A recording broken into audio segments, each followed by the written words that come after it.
अच्छा, आज हम सीखेंगे जिस्म के वो काम जो इंसान को हलाकत की तरफ लेकर जाते हैं, यानी अबदी मौत की तरफ लेकर जाते हैं, जो उसके जहन्नम में जाने का सबब बनेंगे।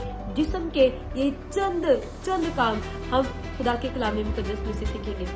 रेडी? सो इससे पहले आने वाले तमाम व्यूअर्स को और देखने वाले तमाम व्यूअर्स को मेरा सलाम। चलिए मेरे साथ मिलकर निकालिए गलतियों उसका 5 बाब, और उसकी जब इन आयात को आप पढ़ना शुरू करेंगे पूरे चैप्टर को, तो आपको मिलेगा जिस्म के काम। और पहला होगा अदावतें। अब अदावतें क्या है? यानी अगर आप अदावतें रखते हैं, अगर आपके अंदर सुलह नहीं है और आप अदावतें रखते हैं, आपके अंदर झगड़े हैं, आप एक दूसरे को बर्दाश्त नहीं करते हैं, तो याद रखिए इस बात को कि आप हलाकत की तरफ जा रहे हैं, आप गुमराही की तरफ जा रहे हैं।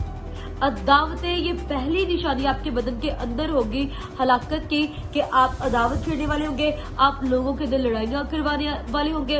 ये जिस्म के काम है, ना खुद वो बर्दाश्त करता है किसी की सुलह और ना सुलह को रहने देता है। अगर तो आप ऐसे शख्स हैं तो आपको अपनी जिंदगी पर गौर करने की जरूरत है। कुछ शख्सियात की ये आदत होती है कि किसी के घर में बैठकर चुगलियां कर और चुगलियां मजे से सुनकर फिर दूसरे घर में जाके उसी शख्स के बारे में बयान करना, और ये काम है अदावतें डलवाना। ये क्या है? दुश्मनियों को डलवाना। ऐसे लोगों से हमेशा इज्तनाब करें जो आग लगाने का काम करते हैं, और ये खुद भी हलाकत में जाएंगे और आपको भी ले जाएंगे।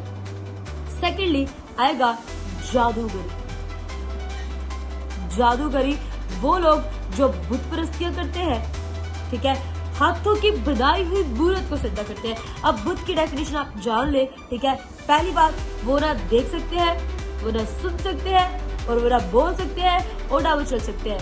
किसी भी स्टैचू में अगर आपको कैसी बात नजर आती है तो आपको उसको मानने की जरूरत नहीं है, क्योंकि ये टोटली कलाम के अपोजिट है, और हमारी बहुत सारे फिरके इसमें इन्वॉल्व है। सुनने वाले कान जिसके है वो सुन सकता है, जिसके पास देखने वाली आंखें हैं वो देख सकता है। So listen and understand. जादूगरी करने वाला और जादूगर की जो यार है, उनमें से कोई भी खुदा की बादशाही में दाखिल नहीं होगा। ये जिस्म के काम है।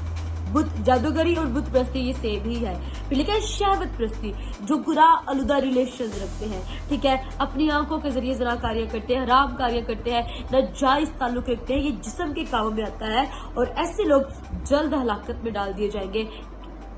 ऐसे लोग जो जिस्म के कामों को तरजीह देते हैं वो हलाकत की तरफ जाएंगे, यानी अबदी मौत की तरफ जाएंगे। फिर लिखा है नापाकी।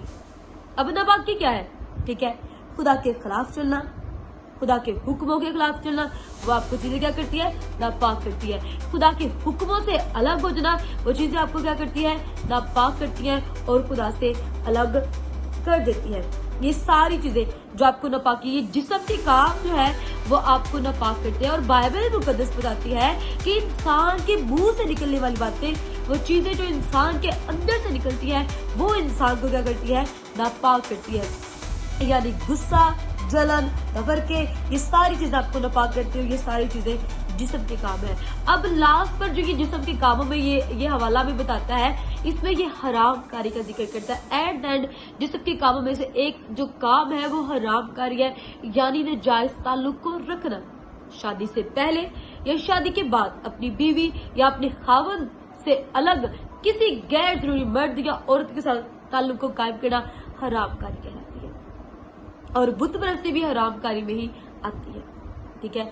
बुत परस्ती हरामकारी में आती है, यानी जब आप किसी स्टैचू की पूजा करते हैं, किसी स्टैचू की परस्ती करते हैं, तो कलाम कहता है कि उसकी कौम ने, ठीक है, अपने आप को आलूदा किया बुतों के साथ।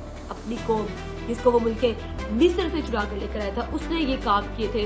तो खुदा वहां पर वादा करता है कि बुत परस्ती भी हराम कारी के बराबर है। अगर तो ये काम जो गलतियों की किताब हमें बता रही है आपके अंदर पाए जाते हैं, तो आपको इन्हें छोड़ने की जरूरत है, ताकि आप अबदी मौत से निकलकर हमेशा की बादशाह में दाखिल हो सके, जो खुदा ने स्पेशल आप लोगों के लिए और अपने बच्चों के लिए और बेटे बेटियों के लिए तैयार किया है। खुदा के खिलाफ के उसने मुझे और आपको कसरत की बरकत दे। God bless you all.